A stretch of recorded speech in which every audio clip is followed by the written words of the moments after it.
Let's take a look at Fictional Outrage at Fiction. Innuendo Studios, a YouTube channel, presents an excellent and approachable analysis of the infamous Gamergate and its role in later digital radicalization. This video got me thinking about manufactured outrage, which reminded me of the fake outrage over such video games as Cuphead and Doom, ably reviewed by the YouTuber Sean. This sort of outrage is also manifested against the She-Ra and He-Man, although technically it's a Masters of the Universe rather than He-Man, reboot. More mainstream fictional outrage against fiction involved the Republicans' rant about Dr. Seuss being cancelled. In the world of gaming and media, this fictional outrage can lead to real consequences, such as death threats, doxing, swatting, and other forms of harassment. In the political world, this fictional outrage is weaponized for political gain, ratchets up the political divide between Americans, and escalates emotions. In short, this fictional outrage at fiction makes our world worse. While it is probably obvious, I call this fictional outrage at fiction for two reasons. The first is that the outrage is fictional. It is manufactured on an imaginary foundation.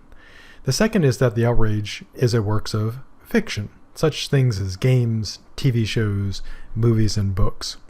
Since the YouTube channels, Thought Slime, Innuendo Studios, and Sean, and others have ably gone through numerous examples in great detail, I will focus on some of the rhetorical and fallacious methods used in fictional outrage at fiction.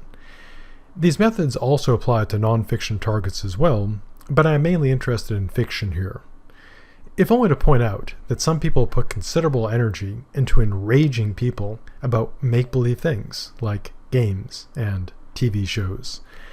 While fiction is subject to moral evaluation, it should be remembered that it is fiction, although our good dead friend Plato would certainly disagree with me here. Now, while someone wishing to generate fictional outrage can simply lie, this is often less effective than basing the outrage on a particle of truth. One way to do this is to make use of the rhetorical tool of hyperbole. Exaggerating a true claim allows the user of hyperbole to pretend that they have a foundation in truth, while they generate the desired emotional impact.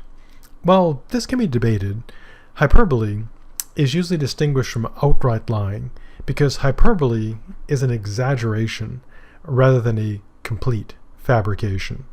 For example, a person who did not catch any fish would be lying if they said they caught a monster of a fish, while a person who caught a small fish would be engaged in hyperbole if they made the same claim.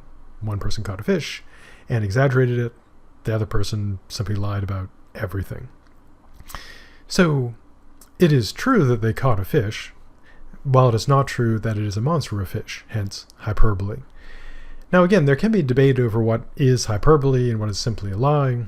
For example, when the Dr. Seuss estate decided to stop publishing 6 books, the Republicans and their allies claimed that Dr. Seuss had been cancelled by the left. While it is true that 6 books would not be published, it can be argued whether saying the left cancelled them is hyperbole or simply a lie. Either way, of course, the claim is not true, which is the important thing. Now, even if the target audience is aware that hyperbole is being used, it can still influence their emotions, especially if they want to believe what is being claimed. So even if someone recognizes that the wrongdoing of a games journalist has been absurdly exaggerated, they might still go along with the outrage against that person. Now, a person who is particularly energetic and dramatic in the hyperbole, screaming and yelling and carrying on, can also use their showmanship to augment this impact. People get caught up in the emotions. The defense against hyperbole is, obviously enough, to determine the truth of the matter, and one should always be suspicious of claims that seem extreme or exaggerated. Although, they should not automatically be dismissed, because extreme claims can turn out to be true, but you have to check to see if they are or not. Now, a commonly used fallacy in Fictional Outrage is the classic straw man fallacy. This fallacy is committed when a person simply ignores an actual position, claim, or action and substitutes in its place a distorted, exaggerated, or misrepresented version of it. Not surprisingly, this fallacy often involves the use of hyperbole. This sort of reasoning has the following pattern. First step is a person has a position and they make a claim, or they did something. We'll say person A to track them, and it'll say they took a position X or claim X, etc., whatever it is they did or said. And then someone else presents a distorted version of X, so they present Y in place of X. They attack the distorted version Y, and they conclude that therefore the original position or claim or action X was false, incorrect, flawed, or wrong. Essentially the idea is, without the A's and X's and Y's and B's and stuff, is that one person makes a claim, did something, or takes a position, someone else misrepresents that, and then attack the misrepresentation, and then claim there's something wrong, defective about the original. Now this sort of reasoning is fallacious, is bad, is logically flawed, because attacking a distorted version of something does not constitute an attack on the thing itself. One might as well expect that an attack on a poor drawing of a person would physically harm that person. To illustrate the way the fallacy is often used, consider what happened to start the outrage over Cuphead. The YouTube channel Sean does a good analysis of this, but here's the gist of how it started. A writer played an early version of the game badly and noted that they were doing badly at this game, but they were generally very positive about the game.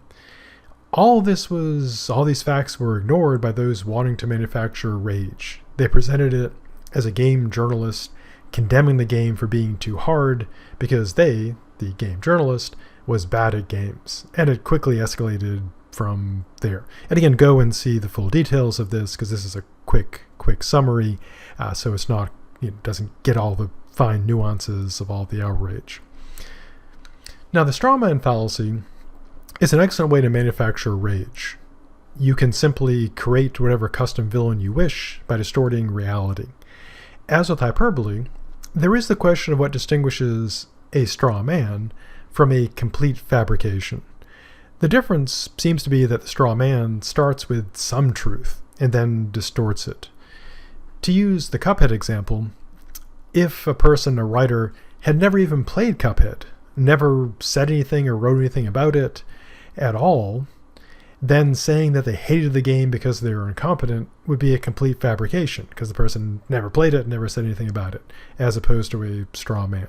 And again, we could debate about at what point something transitions from being, a complete fabrication to a straw man or vice versa.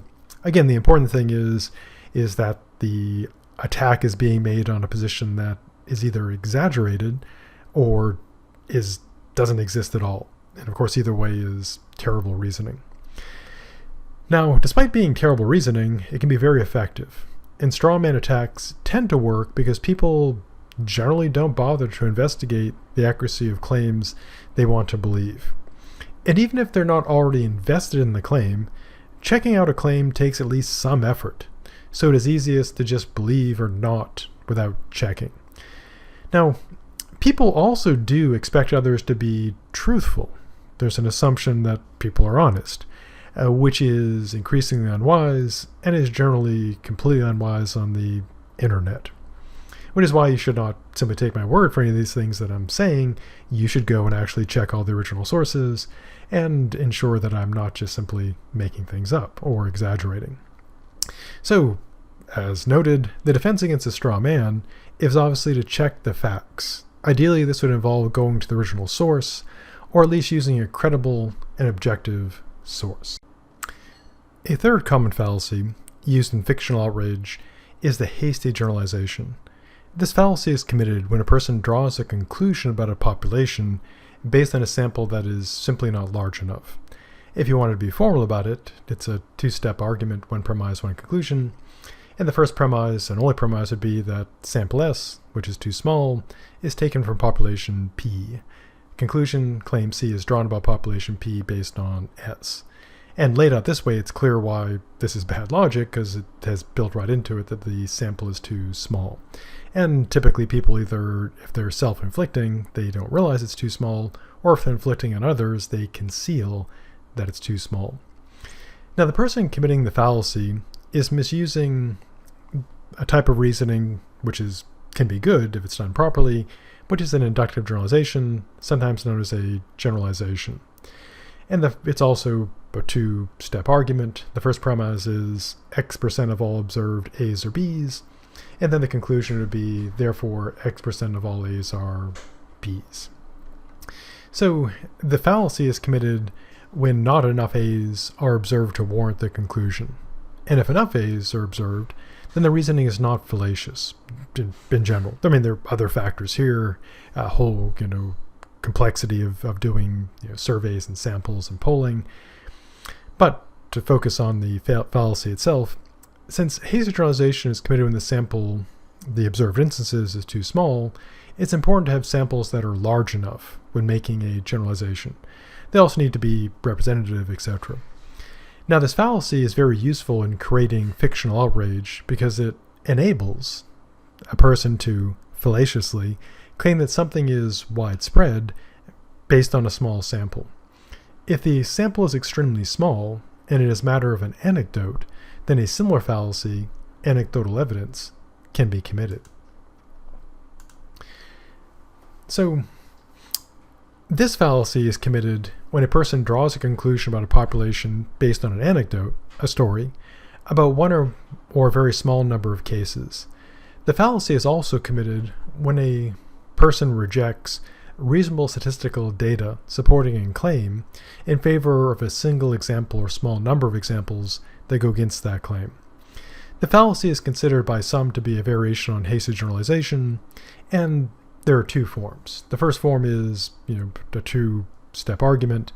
A person presents an anecdote, and then they conclude from this that the anecdote applies broadly and generally. The other version is a person explicitly rejects statistical evidence for a claim in favor of an example or two that does not fit. Now, people often fall victim to this fallacy because stories and anecdotes tend to have more psychological influence than statistical data.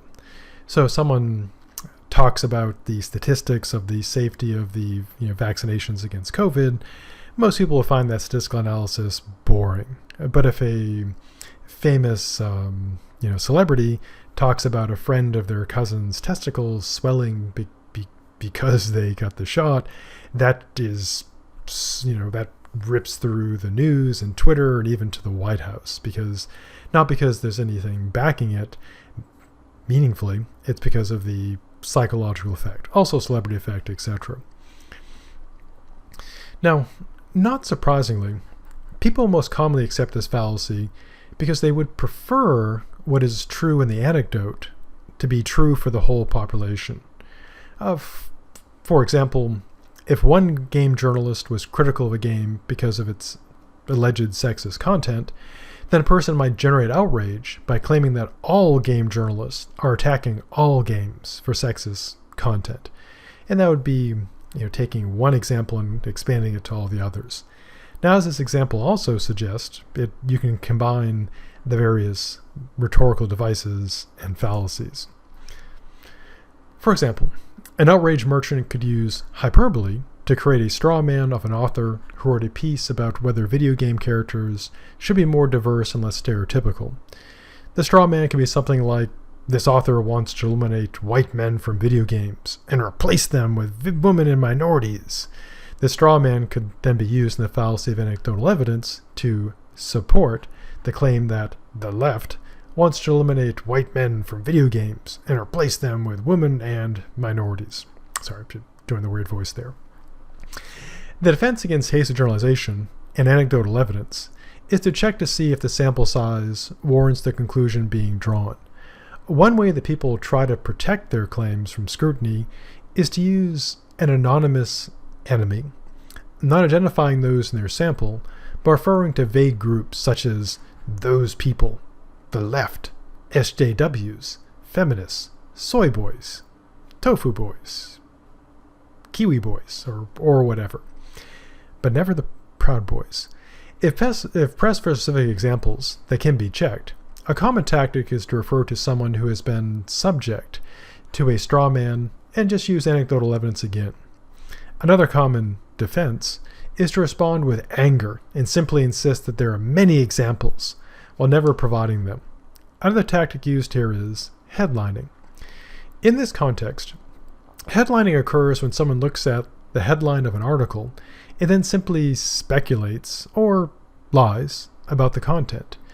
These misused headlines are often used as evidence, especially to support straw man claims.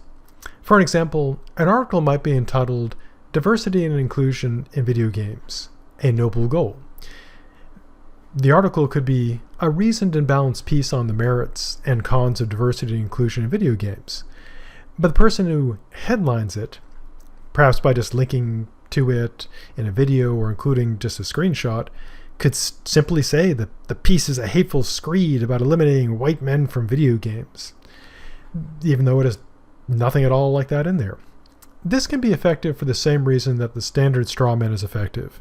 Few people will bother to read the article. Those who already feel the outrage will almost certainly not bother to check. They will simply assume the content is as claimed, or perhaps they just don't care. Now, there are many other ways to create fictional outrage, but I hope this is useful in increasing your defense against such tactics. So stay safe, and I'll see you in the future.